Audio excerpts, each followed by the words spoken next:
Welcome to The Third Story. I'm your host, Leo Sidran, coming to you from a small hotel room in northern Spain.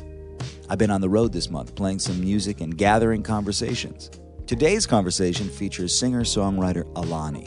When Ala.Ni was growing up in West London, she wanted to be a ballerina. Eventually, she realized that there were almost no black ballerinas, and the message that was sent to her quietly but consistently was that there would be no real place for her in the world of ballet. She started to sing. She loved musicals, especially The Sound of Music and Grease and almost anything by Andrew Lloyd Webber. But again and again, she was told that she didn't sound black enough because she was so influenced by Julie Andrews and Judy Garland. Too black to dance, not black enough to sing, she started to feel like there was no real place for her in London. So Ala.Ni decided to leave London and follow the well-worn path of black artists who have felt more at home with self-imposed creative expatriation in Paris than in their home countries. She says, "I feel free here as an artist. I feel seen." Ala.Ni's haunting, elegant, and somewhat serpentine singing style have established her firmly as one of the most intriguing new musical artists in Paris today. While she remains a bit of a mystery, she is in many ways an open book. She tells me if people want the truth, they know where they can come and get it. I have to attest that that is absolutely right on. She was, authentic is maybe an overused word, but this was an authentic person walking through the door when I met her. We had never met. I've been very intrigued ever since I saw a video of her singing in a church in Paris. There's a video that came out a few years ago of Ala.Ni and a guitar player singing a couple of her songs in an empty church. It was so evocative and somehow otherworldly. You just wanted to know who are these people and where are they coming from and what's the story here. Those songs came from her first record, and now she's about to release her second album, Aka. It actually was already released in France. It's coming out in the rest of the world in January. It's an almost entirely a cappella project. It started out with just Ala.Ni singing alone and starting to build out arrangements that she improvised just with the human voice. Eventually, she added other elements. She added a few instruments. She added some guests. There's a beatboxer. Incredibly, Iggy Pop shows up on it. But it really is a good sense of, I think, what musically is happening in her head and in her body, because it's a very visceral approach to arranging. It's an automatic, intuitive approach to arranging that is sophisticated but also has a real immediacy. Ala.Ni had been in New York a few weeks ago doing some press, and I had the opportunity to talk to her, but I had no time because I was getting ready to come out on the road. So I suggested, knowing that she lives in Paris, that we get together the following week when I was going to be performing in Paris, and that's just what we did. She came over to this little flat where I was staying. She walked in the door, and there it was. There she was, fully ready to engage. This is one of those fly-on-the-wall conversations in which the microphone disappears into the furniture almost immediately, and two people who have never met before slowly reveal themselves to one another. Third-story.com is the place to go for all your third story needs. You know this, where you will find this week, as in many other past weeks, a Spotify playlist related to this conversation. You'll also find some videos. She's got gorgeous videos for so many of her songs, and I've pulled a few of those, placed them on the website. Of course, you also know all the social media links are there. And also, the button that will take you to, you remember this one, Patreon. Patreon.com/thirdstorypodcast. That's where you support the project on a deeper level. And I want to thank a couple of my new patrons, not by name, because they might not want to be called out by name, but just to say, I see you and thank you. Maybe they do want to be called. Let me know if you want me to say your name. I'll say your name. If you want me to say your name, drop me a note on Patreon. I will say your name. I need to remind you to subscribe if you are digging this. If you want to just be there when the next episode comes out, if you want to just have it show up in your life, then subscribe. Subscribe through the podcast app of your choice, and that way you become a subscriber, and I can count you. Stand up and be counted by subscribing. I guess that's what I'm saying. And I guess I could also take a quick, hot second to let you know that over the years, I have also talked to other people in Paris. I go a couple times a year, and I try to take advantage of being there and talk to creative artistic people who are there. So, last year around the same time, I had a conversation with Rick Margitza, saxophonist Rick Margitza, and the year before that, I did a little piece on American expatriate jazz musicians, which I found to be very revealing and somewhat provocative. And a few years ago, I spent a memorable late afternoon, early evening at a cafe with Madeline Peru, which was really an unbelievable experience, and you can almost hear the sun setting on the recording if you listen hard enough. Those are all in the episode archive, and that list is available at third-story.com as well. Okay, I know I'm going on. I'm going to let this thing happen now. Imagine early evening in early November, Paris. It's a rainy, cold afternoon. I go to the door of this little flat in the Châtelet neighborhood of Paris, and on the other side of the door is the stunning, intense, welcoming spirit that is Ala.Ni. Let's do this. Ala.Ni. Ala.Ni, you've got hot water, cold water, and an orange. Okay. Sometimes I will have tea. I may have like a herbal tea, a tea, like an Earl Grey. Yeah. Some juice, possibly like apple, mango. Then some coconut water, some normal water, all on the go at the same time. And it's just gives you options. I like to have these beverages at hand and room temperature and options. Because sometimes you need a quick sugar boost, so some fruit juice is good. Coconut water is always good. Hot water. Right now my teapot's on my radiator. Just trying to kind of keep it. I think it's very English to walk into a room and ask for a tea. I usually walk with my own tea for that reason, so I don't have to usually ask for... I just have to ask for hot water. But I kind of have learnt how to say hot water in a lot of languages because I don't like cold water. Right. And in America, they're obsessed with, you put a glass down with ice and a straw. Right. You don't even have to ask for it. I'm like, I don't actually want this, and you've wasted plastic. You've wasted the plastic, and I don't want ice cold water. Right. Thank you. Ask me first, and then I will say I want hot water. Right. I'm so glad we've covered the. I think I've covered the plastic yes. issue, temperature. Yeah, okay, right. Tell me about how you grew up. I know that you've been in Paris for a while. Yeah. I know that you're from England originally, and I know that you have family from Grenada originally. Grenada. Yeah. People make that mistake. Grenada is in Spain. And Grenada's... It's in the Caribbean, right? Yeah, it's just near Venezuela. So tell me about how you grew up. I grew up in West London, in Shepherd's Bush, W12. And I don't know, I guess I went to stage school from a young age. I knew that I loved just dancing. And from the age of 3, I started to do ballet. And I think I was a very hyperactive, annoying child, so my parents were quite happy to be like, let her just get it out of her system. And my older cousin was going to a theatre school, a local theatre school at the time. So from the age of 5 to 16, that's what I did. Ballet, tap, jazz, mime, stage direction, stage fighting, stage workshop, stage whatever. I learned the craft of theatre, musical theatre, basically. But I had at home was, very kind of Caribbean influence. There was some jazz. My dad is a bass player, so there was lots of him practicing, me going to their rehearsals and being in a smoke-filled, weed-filled smoke room. I have a very strong memory of lying on some chairs put together for me, and literally just this cloud. But back in the days when you could smoke in rehearsal, just this thick cloud. And I was an only child at that point when my parents were married, so my imagination was always very vivid and bright because I had to amuse myself a lot. So I just have this really strong memory of that situation, and probably getting very, very high as a young child, which is something I still do as an adult.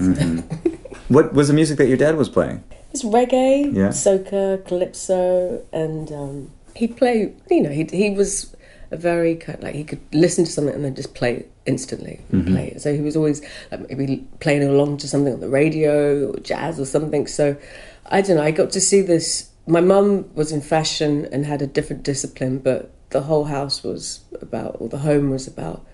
very kind of expressive, be creative, as I look at it now, I'm like, I was always just allowed to be myself. I could do whatever I wanted to do. I was never told, oh, that's wrong, or maybe some members of the family thought I was given too much freedom, but... But you thought you maybe were going to dance. I mean, you described putting 10 years into essentially being a dancer or a stage performer. Yeah, dancing was definitely what I wanted to do. I was doing like ballet in school, and we'd be wearing pink tights and pink, and I wasn't ever told like directly, like you can't be a ballerina because you're black, but it's clear if I'm stood wearing pink tights that I'm not allowed to be in that world. And I remember seeing the Wait, explain that to me. I don't understand that. I'm black. I have black skin. I don't have no business wearing pink ballet tights. I see. Freed Ballet, the biggest ballet company in the world, only 2.5 years ago started to make black-toned or brown-toned, skin-toned. There were none. There were none. It did not exist at all, because I know ballerinas, black ballerinas. So I remember seeing the Bolshoi Ballet at like 11, and I was so touched, but it was like a bittersweet thing that I knew I could never, ever be a ballerina because I'm not white. And my ballet teacher at the time, I won an award for ballet, and she gave me, I could have got a trophy or something, but she went out of her way and bought me this book that was about the black history of dance. And that book just opened up this whole world for me. But I got this book and I discovered Ala.Ni. I made myself a dream. I was like, Kate, when I get to 16, I'm going to go to New York, live with my family there. I'm going to go to Ala.Ni. I roped in another friend with me who was like an aspiring black dancer too. So I was like, we're going to go to Ala.Ni. Yay! Fame! I done music. Well, I changed schools. So did you? Did you go to New York? No. I do like Ala.Ni classes when they come to London or Paris, but I didn't do this. And I will get to round this up as quickly as I can. No, take your time. So, we have all the time. As I changed stage schools, I went to Sylvia Young after that, and I started to discover, I was like, oh, you can act. And I was winning awards for the acting, and I didn't really know I could do that. And I was getting higher, honor schools, and there were people who were actors in the school that were getting less than me, and I was like, well, maybe I can do this too. And then I started to sing, and I made the singing teacher cry, and I was like, oh, maybe this is an option too. Wow, okay. So I've got these 3 things that I could do. Dancing is probably going to last till I'm about 20 something, if I don't have an injury and I'm lucky.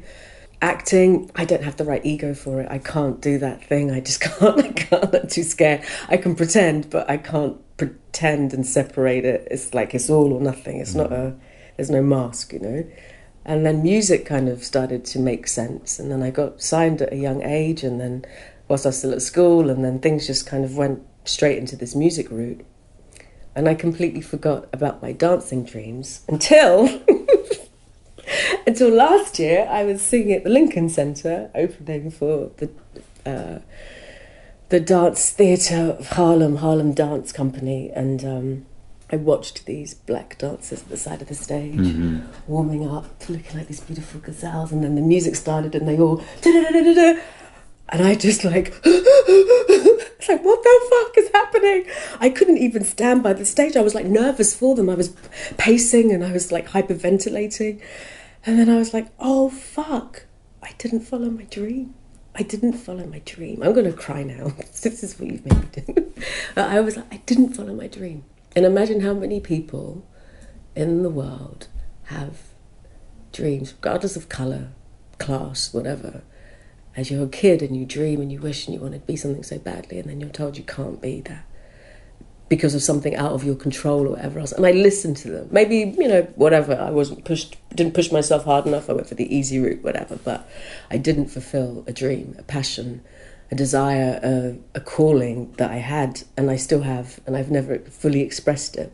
So then the next day after the Lincoln Center, I spent like the whole day in bed just crying and just trying to tap into that little girl and go like, it's okay, I didn't let you be the dancer, but we can do this. So I started just dancing around the hotel room. I was like, I have to get it out of me. I have to connect with that person again, and I can't, my arabesque isn't up there anymore. It's like, it's not a 90 degree, it's more like a 20. I don't have the same lines. And so then this summer I did a Bobby McFerrin workshop upstate New York in Rhinebeck, And a part of this exploration of imagination, of sound, music, of movement and everything was to dance the music you hear. And I've always danced to the music I hear, or, you know, danced to whatever. If I'm performing, I move to the music that I know, and I can move freely to that because I know it. If you're in a club or whatever, you dance to music, but to sing the music that you make with your body, it was a whole new discovery for me. I was like, oh my God, like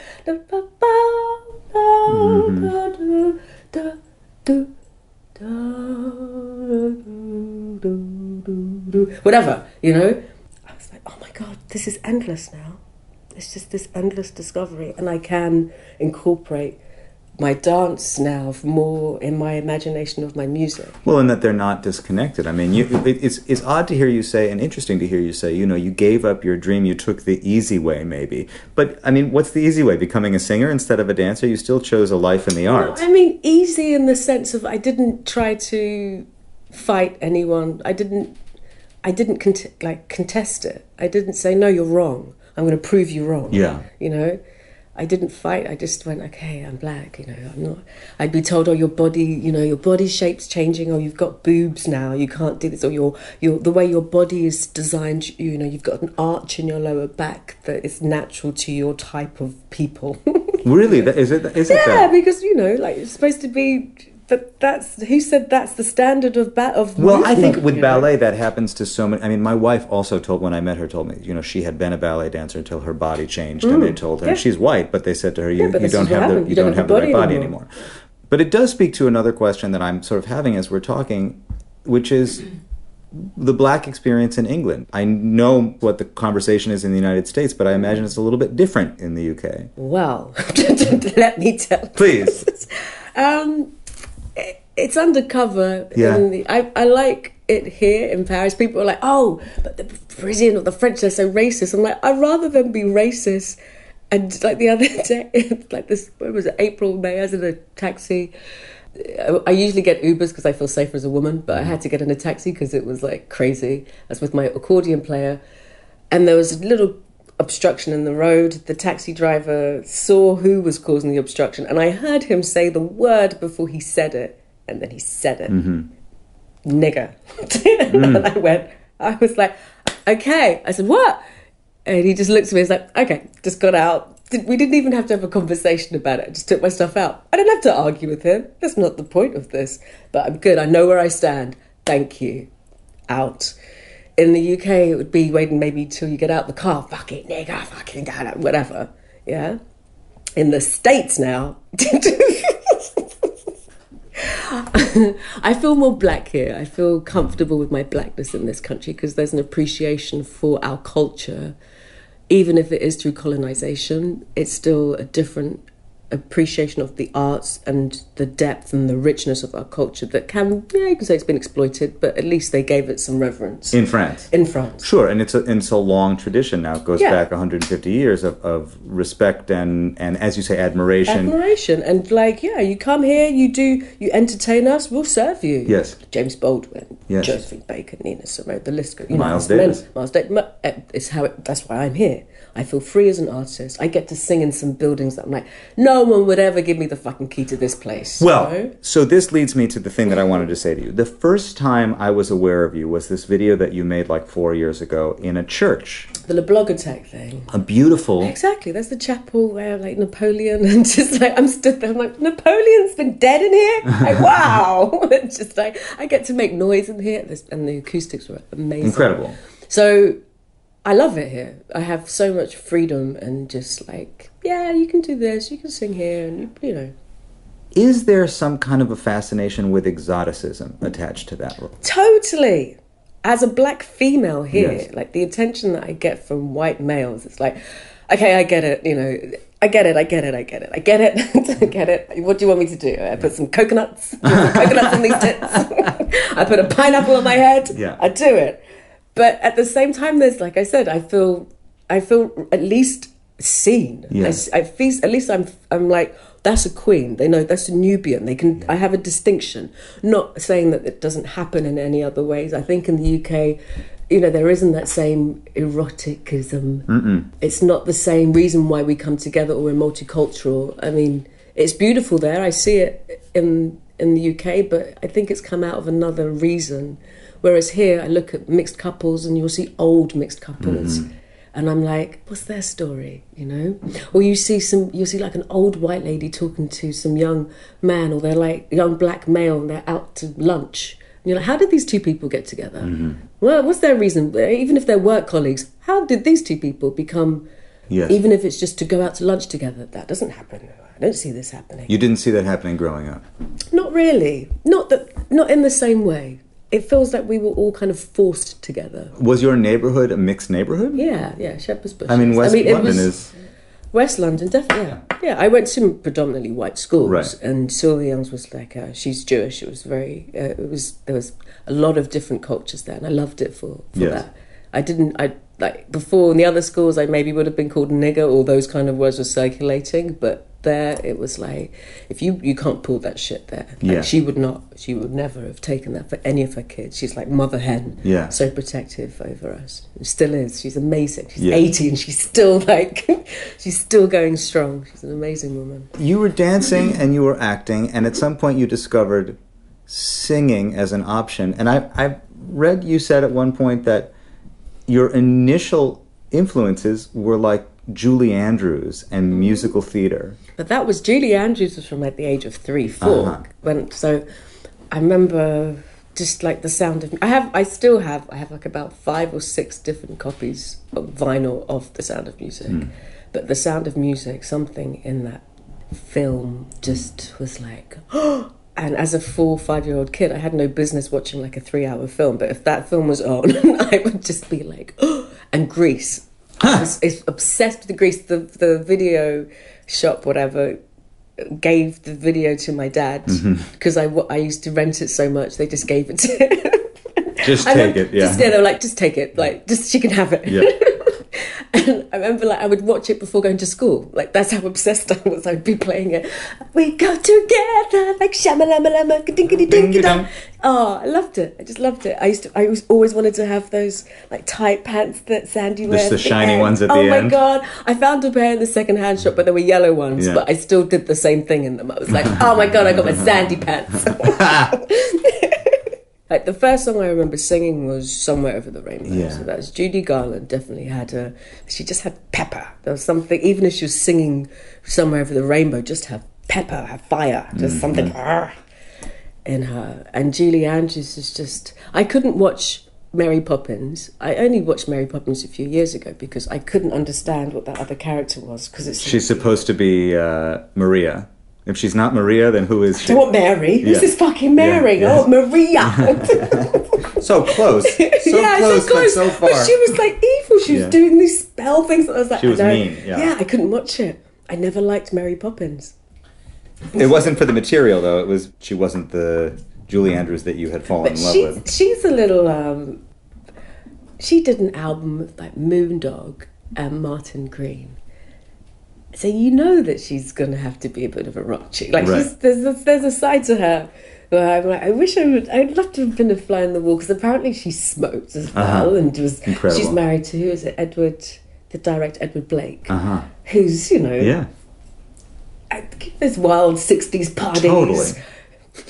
Yeah. I'm sure she was having some fun. Like, I don't think she could be really straight with that kind of scene. I think it's always the way. The actors who become famous for like being family friendly are the least family friendly people off camera, But what is interesting about it is that these are white women, first of all. I was singing musical theatre songs I was like, chief cook and bottle washer. This is what I was singing from the age of 5.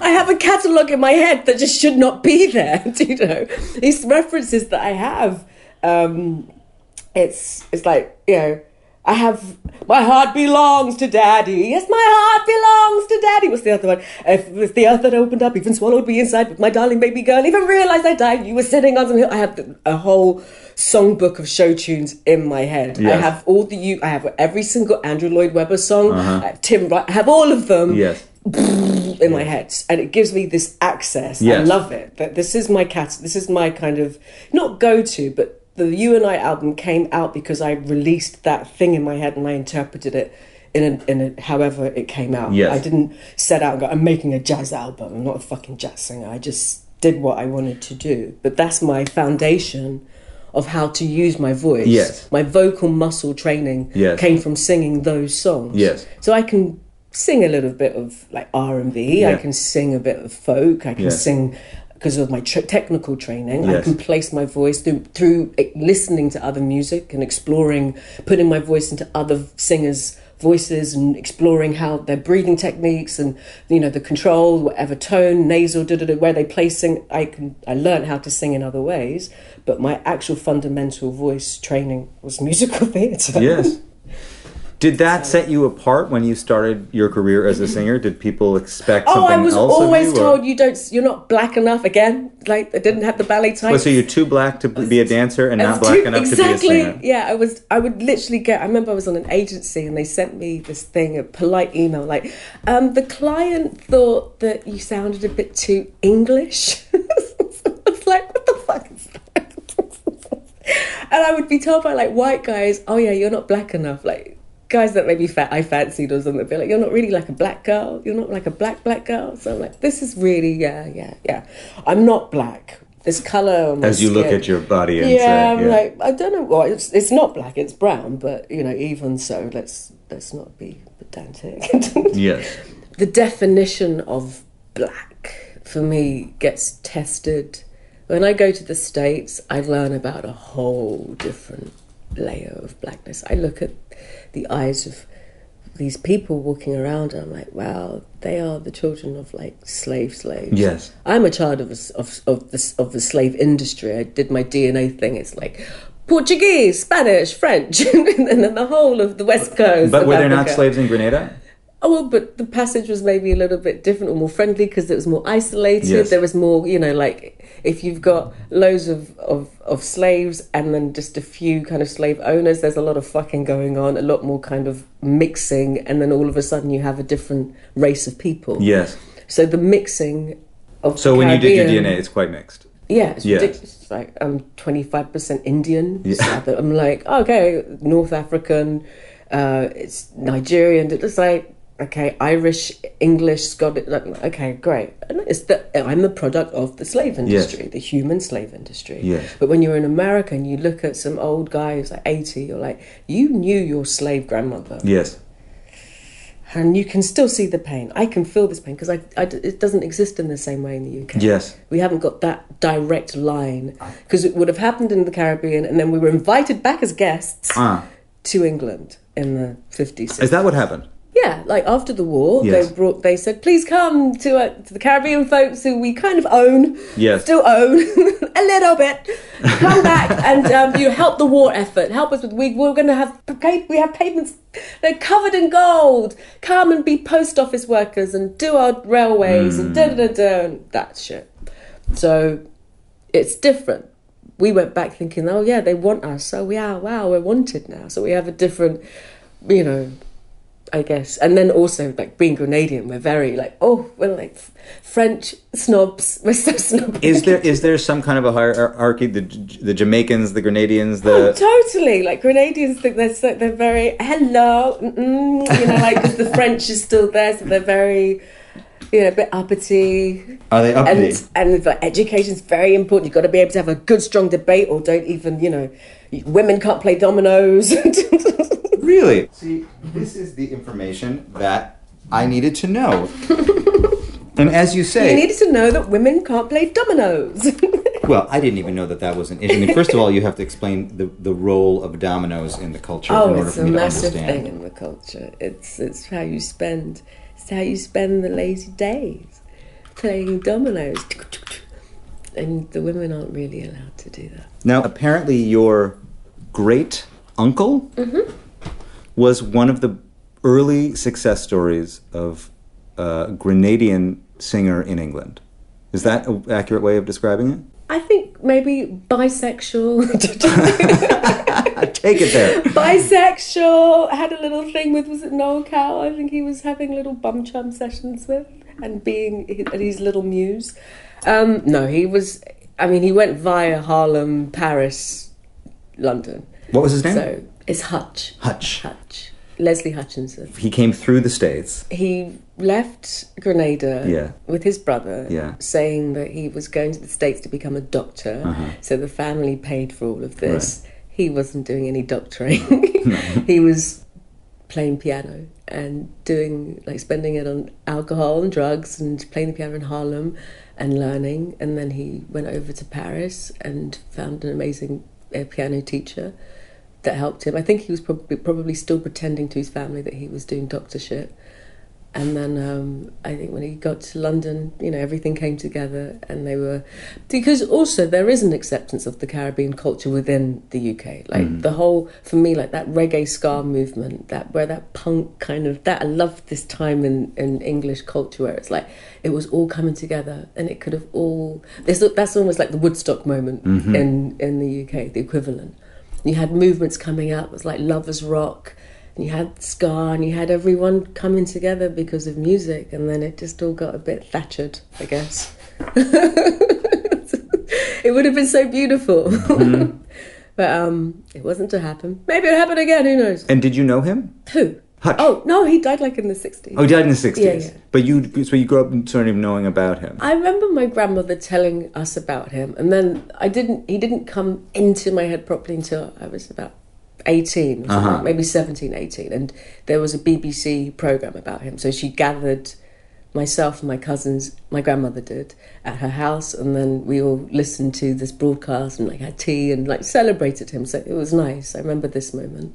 And then there was a book release, so I read the book, and then Channel 4 did a kind of documentary thing on him, and they revealed all the bisexual activity and is it Princess Anne, I think. And was your grandmother watching it going, Princess Margaret apparently made... Oh, no, it was Edwina, the Mountbatten woman, I think, made a cast of his penis, apparently. So she had as you do.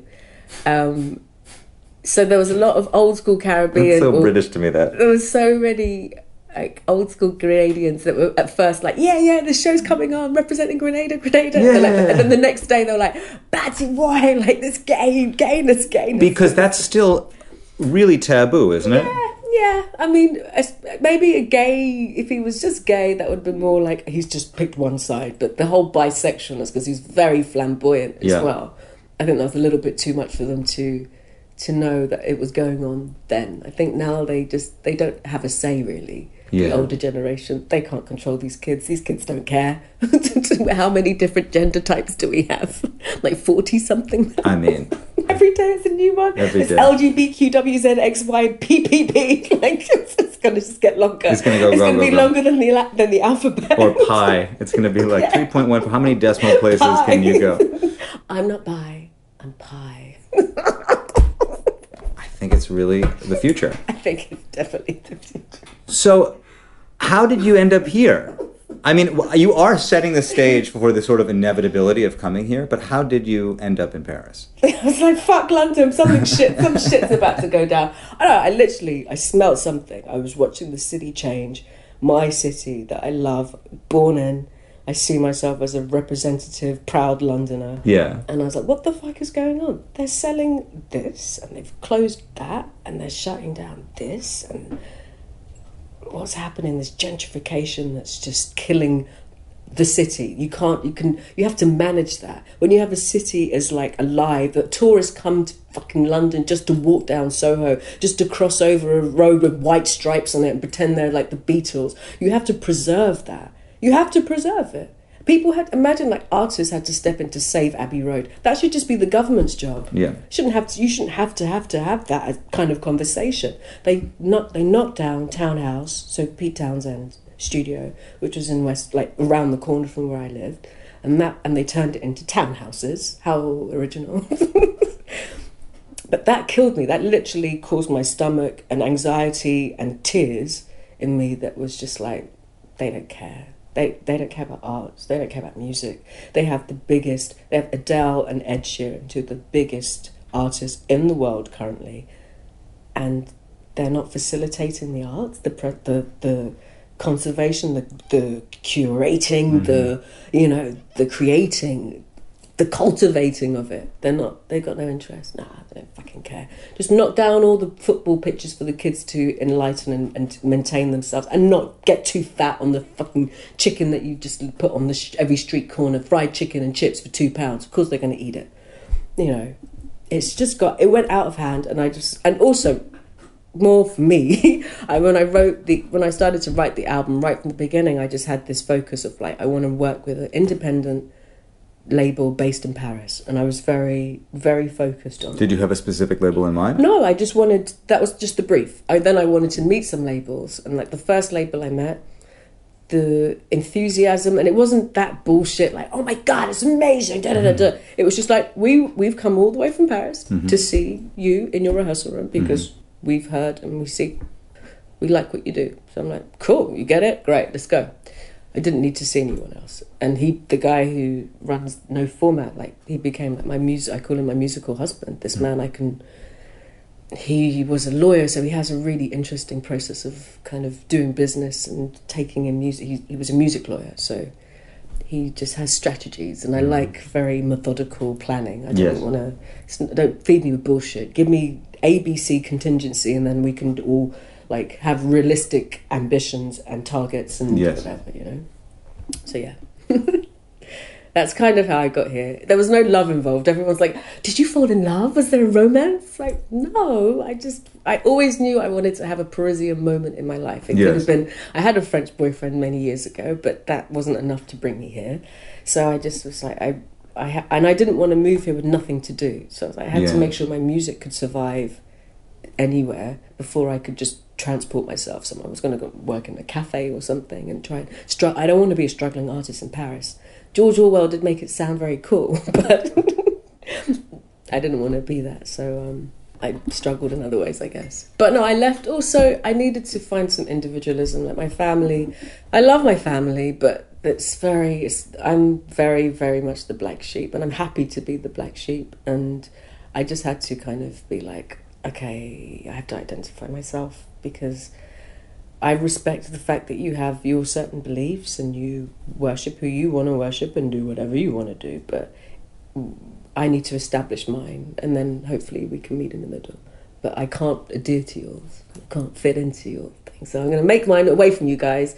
I'll show you what I can do, and then hopefully be proud of me, and then great, okay. Like, I was doing it anyway, but now I just move away and you have some perspective of who I am. Did you feel the work change? Your musical point of view change? The way you wrote? Did any of it adapt or No, I'm not modify? that kind of artist. What do you mean? I don't go out. I'm a hermit. Yeah. I'm not saying that it hasn't influenced me. Of course it has. Just the buildings, though. And I like the shape of the city, and you get a kind of aerial view of it, and it's like, wow, my God, someone really put some thought into these designs. They're just amazing. I've not purposefully, but like I'm working with accordion now. How can I not sound French? But in the live set of the new album, there's a chord that I turned the vocals into like accordion parts. So it's influenced me, but not. I'm not trying to be French.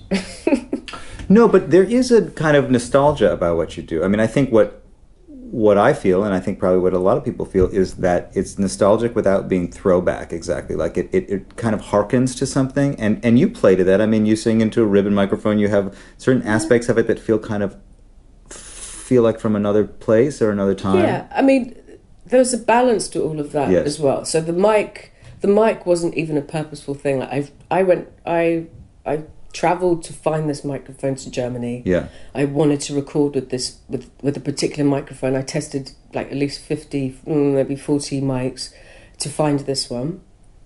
And so it was part of the recording process, and I used it live because I did a show early on, and they didn't have them, or they had a shit SM58, and I didn't even think about the live side of the performance. Yeah.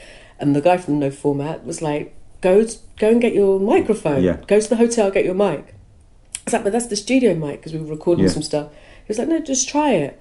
And the moment I used it live, I was like, what the fuck have I been doing with this SM58? It's like, I will never, ever, ever, ever, ever sing into an SM58 again. Just the warmth. And my guitarist at the time had this like really weird frequency rate on his guitar, his Gibson. And we were just vibrating in some middle frequency that was just this... Yeah. So I was like, okay, this is my tool. So it was never an aesthetic thing. It wasn't like, oh, look at me, which I've now seen like people playing out, like really leaning on this ribbon mic at RCA. But it's like, no, this is all very much a sonic thing. I'm obsessed with sound. Sure, but the sonic thing, to me, a ribbon mic does... Sonic is the sound. I get the sonic is the sound is the look. Well, and in fact, you know, when you describe that kind of visceral reaction to the sound of music, you know, there's something about the way those musicals sounded, that dry, totally like reverb, forget about it, completely bone dry in your face, slightly saturated sound of those vocals that is not unrelated to the sound of the ribbon mic. But I think then this is why this popularity of vinyl, we're shifting a bit, but that's why this has come back, because we've moved too far. You can't listen to fucking music with an MP3, like that rate, whatever. Yeah. That's not music. On shitty headphones, that's not what music is supposed to do. It's about vibrations going into your body and transforming your mood, your molecules, everything. And you know, whatever happens when you listen to vinyl is such a different satisfaction than just listening to something in your head, in your iPhone headphones. And we're returning to that more. That's why this popularity of live music, thank God for that as a musician, because that's our only survival. But live music is becoming more and more important. Yes. And the survival of that, and I'm happy to be part of it. You know? So you don't necessarily feel that it is nostalgic, what you're doing? No, I feel I didn't. How do I say? I'm a nostalgic person. Yes. I collect vintage shit. I collect Negro memorabilia. Like I have tobacco tins called nigger hair. This company only stopped in 1975. It's American, of course. And I have this tin from 1901 called nigger hair. And I'm like, wow, this is just this is fascinating. I collect vintage books, first edition books. I'm a collector. I like old things. I like vinyl. I collect vinyl. So making an album on a computer doesn't fit with my own ethics. So do you not record on computers? I use my GarageBand in the most shittiest way that everyone hates me. I use it more as an aid, and I record straight into my shitty microphone.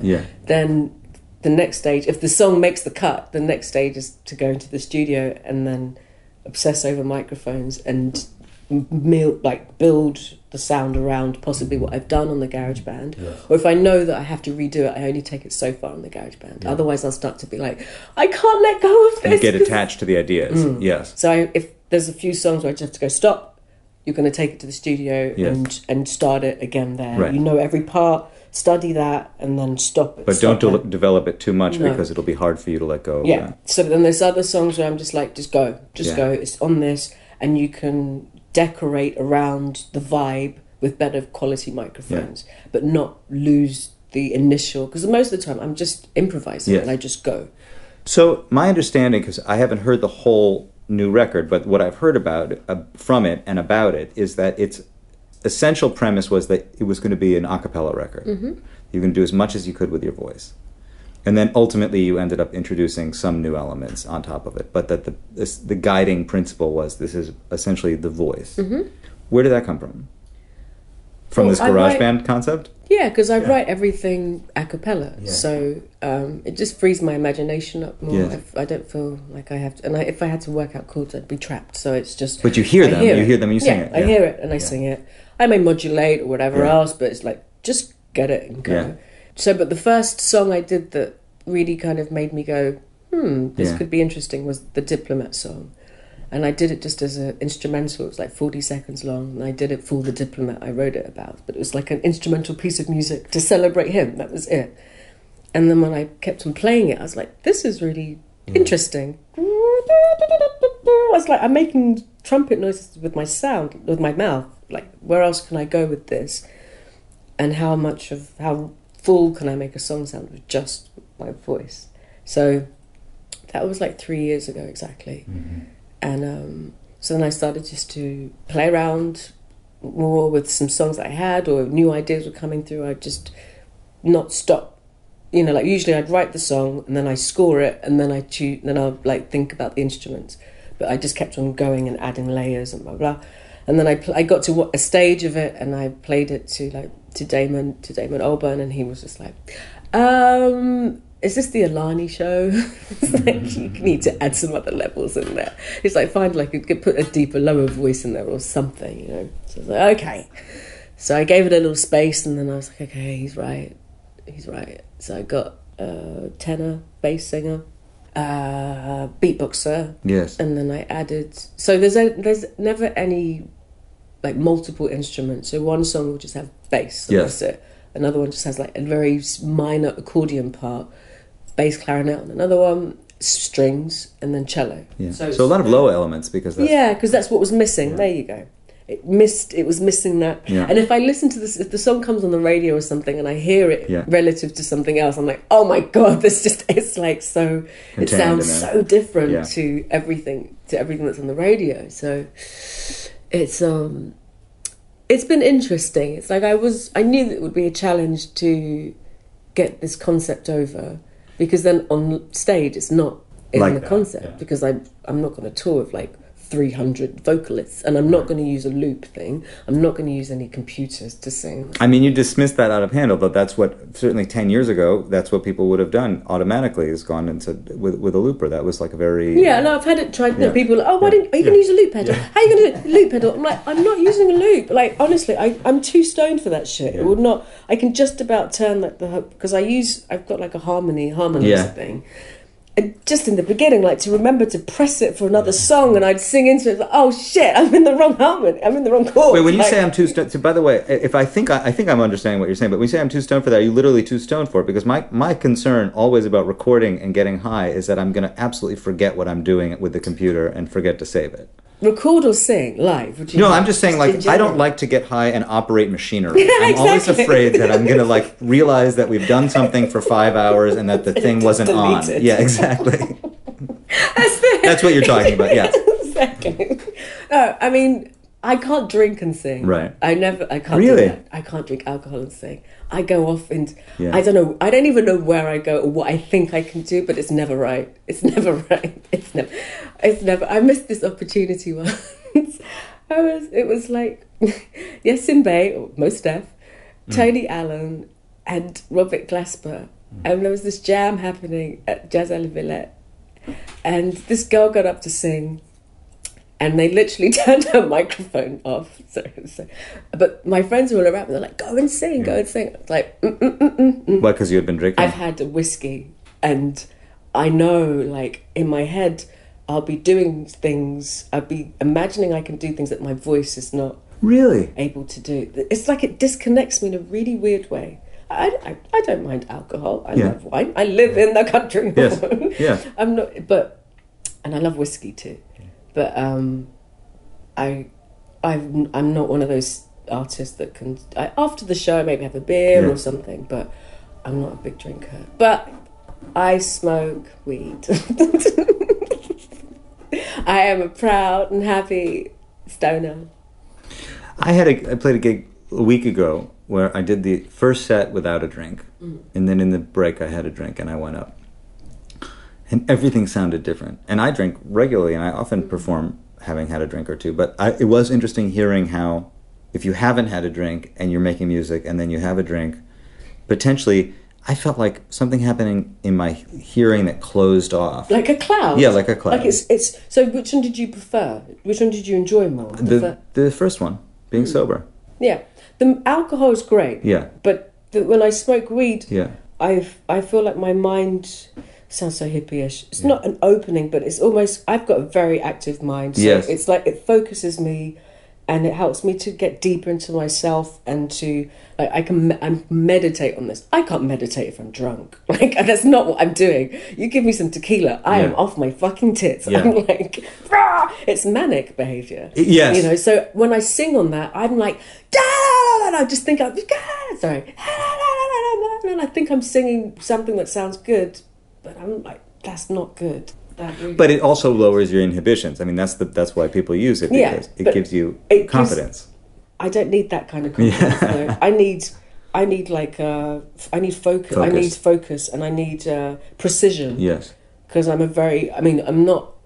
I fuck up all the time, but I need to know that I have accuracy. If I want to hit that note, I need to know I can get to it. You also work in an area filled with space. There's a lot of space around what you're doing, and I think it's like, it takes a certain kind of confidence, as you say, you're not lacking, to be able to just settle into a zone and not need to move out of it, and what you describe with getting high almost sounds like that keeps you in that zone and not needing to sort of leave there, so that you can operate in those little spaces. When I don't smoke weed, I'm very observant. That's my job, to observe.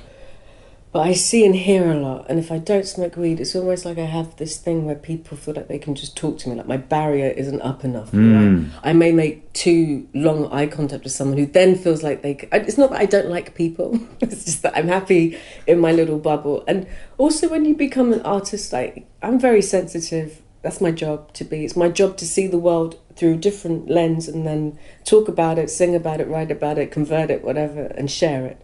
So I enjoy my outsideness. I enjoy my isolation, my chosen isolation. But it does make me, I panic. I don't travel in rush hour, even if I'm in a car or anything. I just don't want to be around so many people.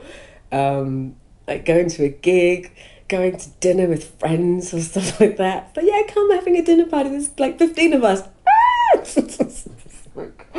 I have social pressures. So, I just learned the other day about the definition of being an introvert. It's not what I thought it was.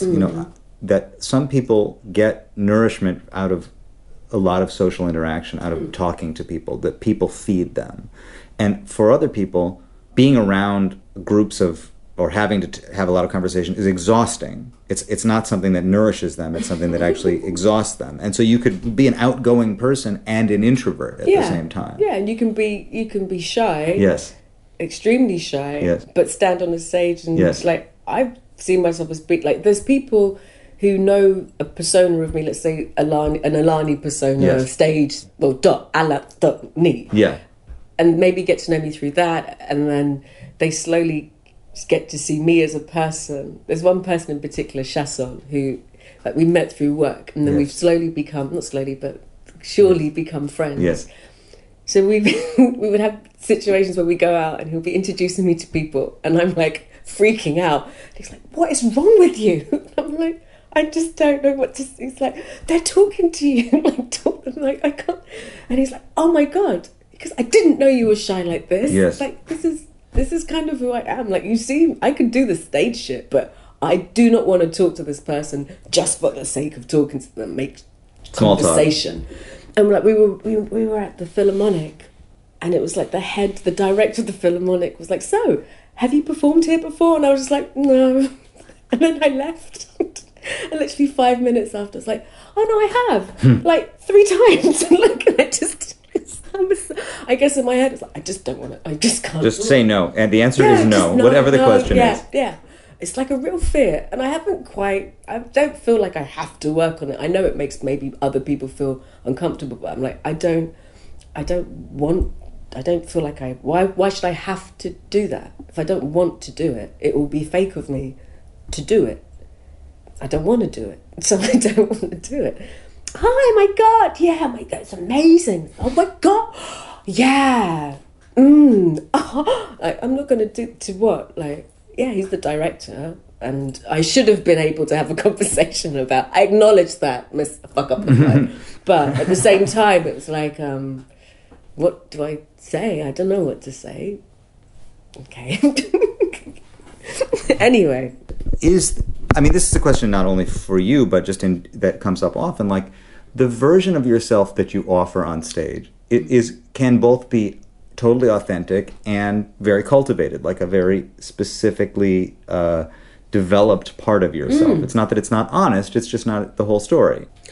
I feel like when I see, let's say Beyonce had this like Sasha thing, or people say, you know, you got to have this double persona or whatever to be a musician. I think if that works for you, then do it. But my reason for being on stage and what has made me more confident in myself is that the moment I started to show myself and reveal myself, the more my career made sense and expanded, the more I was able to be myself. Like, I'm a nightmare on stage. Like, I say anything. Like, I turn into like some stand-up comedian. Yeah. Because I'm like, this is the spot where I can say and do, and this is my safe spot, and I will say and do whatever I want.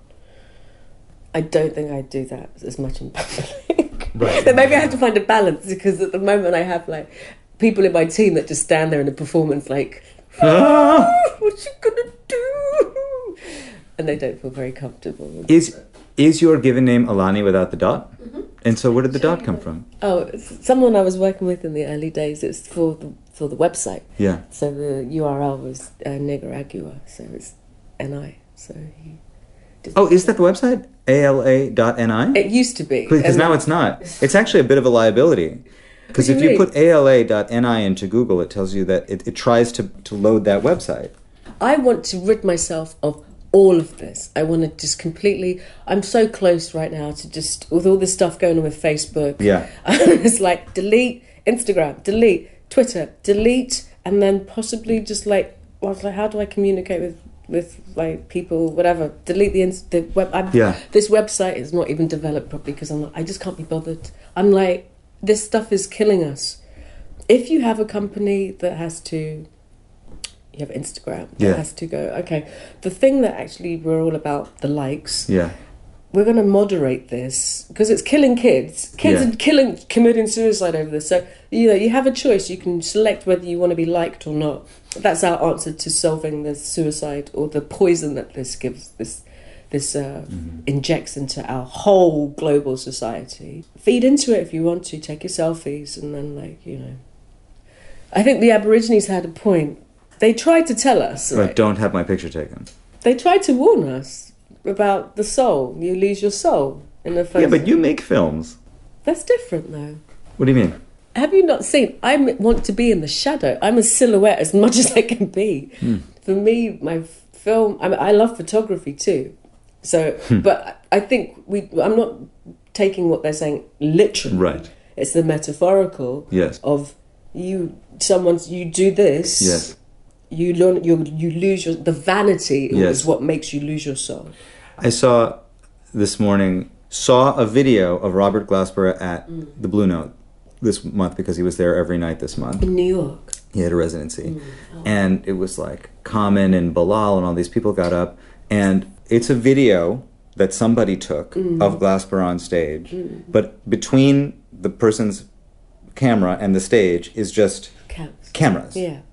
And I was thinking to myself, would I be willing to not take my camera out when this happened? I mean, not because... Why do I need to film it? Obviously, everybody else is around filming it, so it's been captured. It's not like I have some historical obligation to capture the thing. Do I want to show it to somebody? What are you going to do with it? What am I going to do with this? Nothing. That's nothing. But would my impulse still not be to film it? And if so... would I choose not to? And I think you sort of have to make this choice to be in the moment and not be thinking... Yeah, constantly. Because we're constantly being dragged into it when we don't even want to be. That's right. My phone's been on silent since I was like 15. I just can't deal with... Because I found myself, like, a phone would go off and I'd have this... It's mine! flicker, this thing, and this rush, release, and flicker. Yeah. So I can't deal with these like literal like injections of chemicals into my body. So that's that. And then I took emails off my phone like last February. I took it off, and it was emails off your phone. Yeah. I was like, oh my god, relief. So I make sure I have to sit in front of my laptop and do it. This time in New York, I had to put it back on, not on my phone, but on the web, like in the internet browser. I've opened it. So it's not coming up as alerts, but I'm still going into it. I then tried for the last 2 weeks this grayscale thing. Oh yeah, I've heard about that. Which, I'm failing. Yeah. I mean, I like it so I don't see the red things coming up, but I can't read a map. Yeah. I can't read a black you don't and know white where map. you're going, yeah.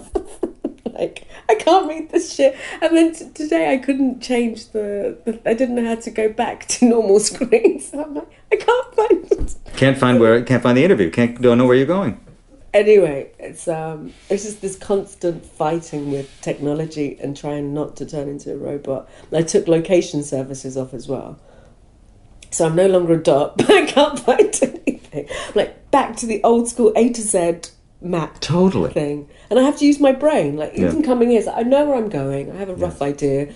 I can look at the map if I need to. I know where, this road is. Okay, cool, I got here. But we got here by me asking about the dot in your name, actually. This is how we got here. Do you find that there's a difference between Ala.Ni and Ala.Ni? I mean, do you think that, like, if it's me with the dot, then this is my artistic persona? No, it's all the same thing.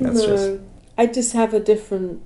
It's just a different medium to be able to sing on stage. Like, I can't just walk around. I sing as much as I can, but I don't just walk around. The things that I can't get away doing socially, I can do on stage. Right. So. No, it's a security blanket to an extent, which is funny that you feel more confident on stage to do these things and say these things. Yeah, and I'm not like...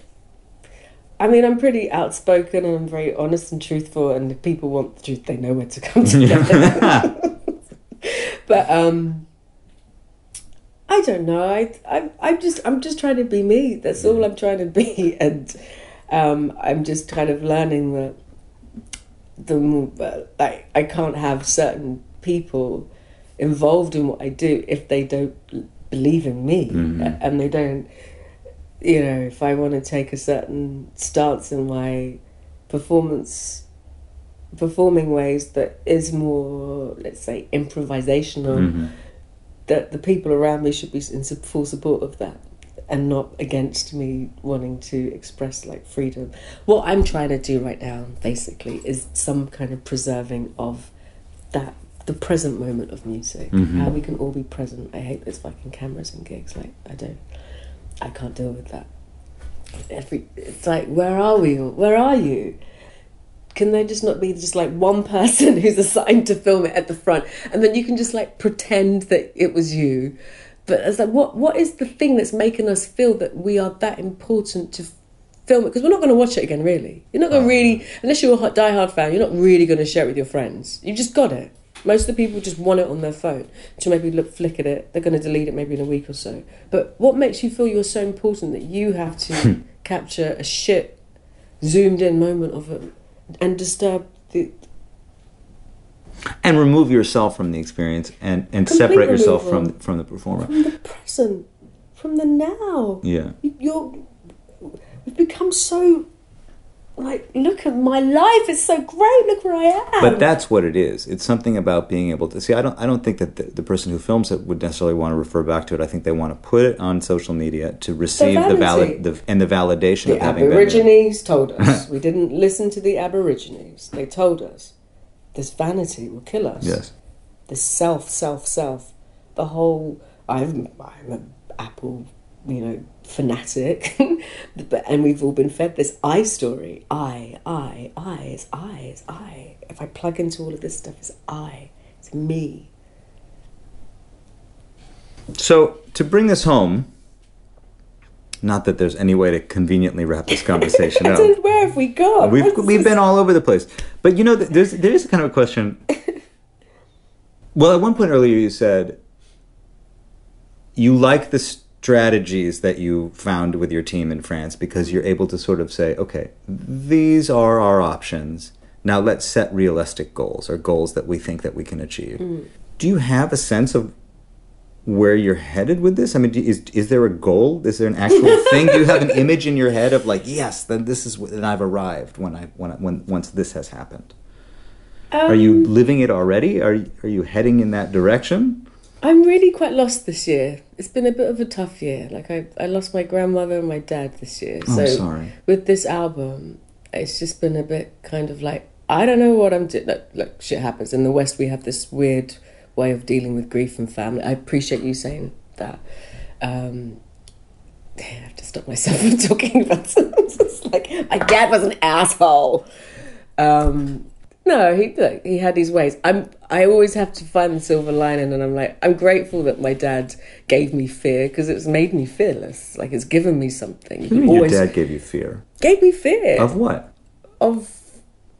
Like, my dad was a very violent person, so he as a child, I witnessed him, like, beating the shit out of my mum. And that was fearful. So I saw all this stuff, and as a kid, you don't know what's going on. As an adult, I can go, okay, you were scared. You have these traumas and tragic and like triggers and stuff in you because of what you witnessed. It's not your fault. They're the parents. Don't hate them for it. They did their best. Convert it into music and sing about the pain, but don't relive it and don't recreate it and don't, perpetuate the cycle. And it's a heavy cycle as a black person because we have been raised in violence. We've been nurtured in violence. We've been brought into violence.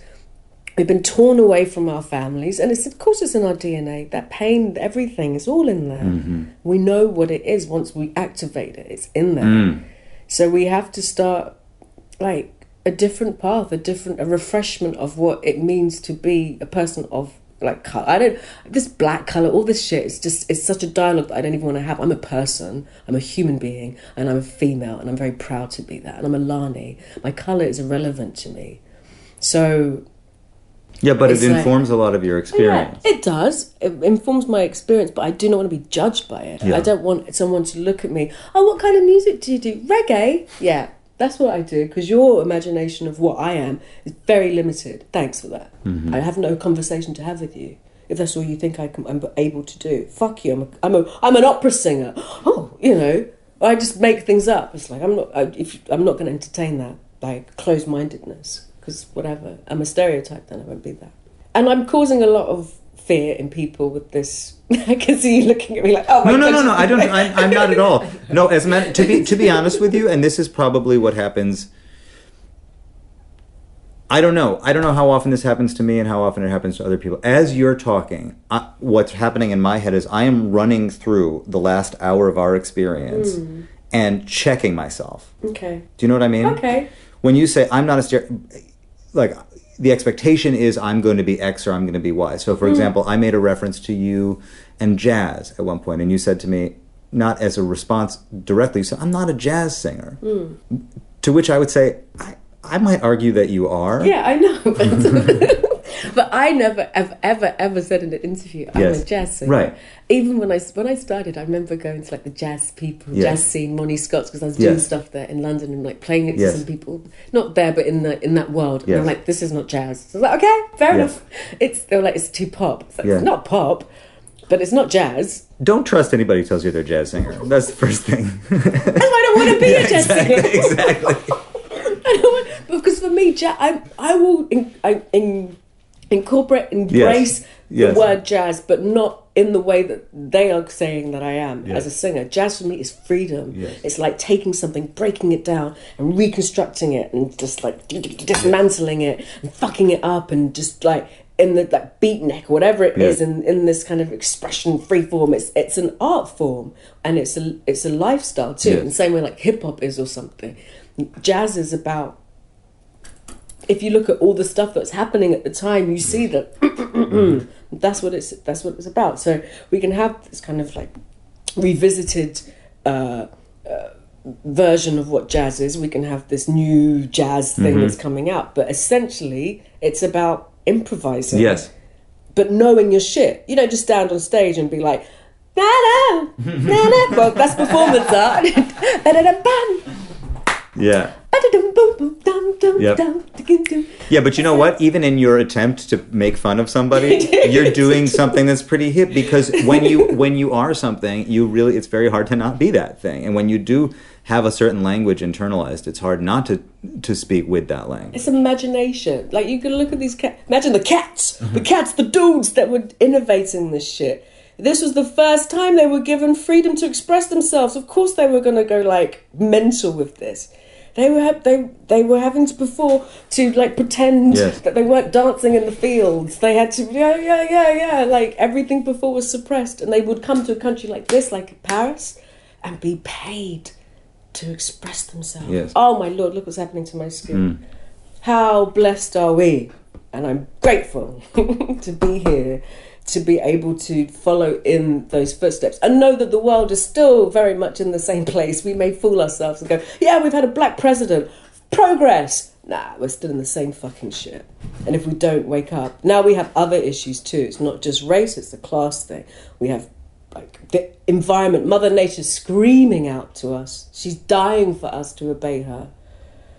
But we'll just continue taking selfies and let Instagram and social media kill us and dictate who we are as people and the world. Done. Ala.Ni, it has been such a joy. Oh no! Can we just end on something nice? Should we end something nice? Wait, hold on. Can we do like a circle song thing? Okay. Will you do something with me? Yeah, hold on. Okay. Wait. No, you have to. You want me to start No, it? yeah, you start. Do something until you feel comfortable in it, and then I'll join you.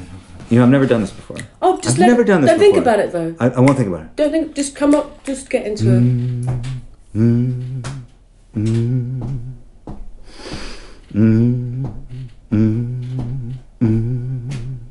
Da da da do, da da da do do do, da da da da do do do, da do da do da do do do da do.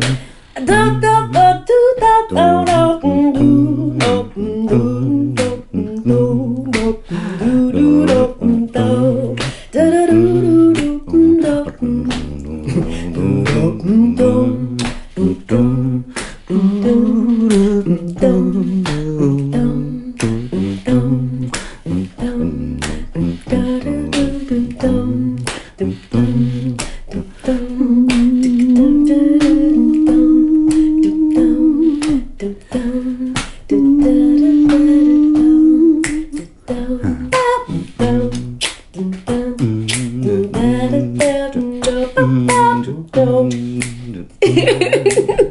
Oh, thank you for making me do that. Yeah. For letting me do that. I'm trying to do it with everyone these days because I'm like, you don't have to be a singer. I know your background, but we are so like trapped in these things. And when we enter back into the child, the imagination, there's no rules. You know, I have a friend who does this. He invites me every week to the circle song. Where, in New York? In New York, yeah. He's What's running. his name? Yasha Hoffman. He's running one in Brooklyn. Is it every Monday? I don't know. I say that's my nightmare. I always say like I don't want to do that.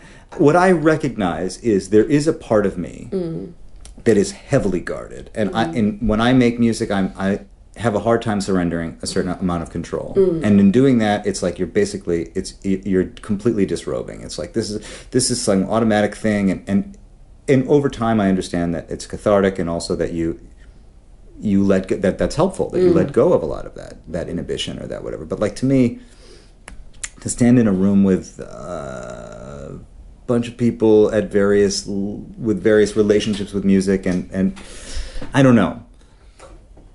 On the other hand, by the way, we've got a song. Yes. Who's to say that's a good song, bad song? No one. Just the people who are listening at whatever. It's just the two of us with bananas. Who's gonna? You do like so. Once we lose this kind of what's a song and and just this construct of it's not that chord wouldn't play with this one or this is this that that's not how you treat the human voice. Because you've been singing. Imagine how many billions of songs you have in your head. How many note progressions, formats, motifs that you have in this head of yours. And once you empty yourself, it comes out. So you can be in a room with people who have very low level understanding of music, but you will get something out of it. Yes. Because and you have to let the ego, of course. You know what? At the end of the day, that's all I'm talking about is letting the ego go. Yeah. Yeah. I had to let the ego, you have to let the ego go. It's like community. Yes. It's my thing. It's like going to church. It turns into that kind totally. of thing. I get that. I mean, and as a matter of fact, my friends in Brooklyn, they do it in the park. They do it under a bridge in the park, and so many things about it. But I get that it's community. I totally understand that it's community. It's a communal thing. Yeah. So you have to be prepared for that. Yeah. And support each other because it really is. Everyone is needed. Yes. You can't. If everyone's standing up, you kind of have to stand up too. It's that kind of thing. But yeah, just do it as an exercise. I will. I am inspired by our little table read here, and we'll do it. Especially if you've notified or located in yourself that you have this thing, it will help to break that down. Because it changes the rules. It turns it into infinite. Yes. It's infinite because you've got it in you. Because that thing is only fear, really. It's 100% fear, and that's what I identify as fear. Have we finished? Let's just Ala.Ni, thank you. Okay, thank you. Because we're going to bore a lot of people. No, I'm going to cut that. But we are going to have to take a selfie. Okay. I'm afraid to say. There it was, my friends, Ala.Ni. She got me to do vocal improvisation with her. Whoa. Dig that. You know, some people just have a way of getting you to do things. And I get the feeling that through this conversation, Ala.Ni may have convinced some of you to go listen to her. I think that you should do that. I'll be back again soon with another deep dive. Until then, I'll talk to you soon.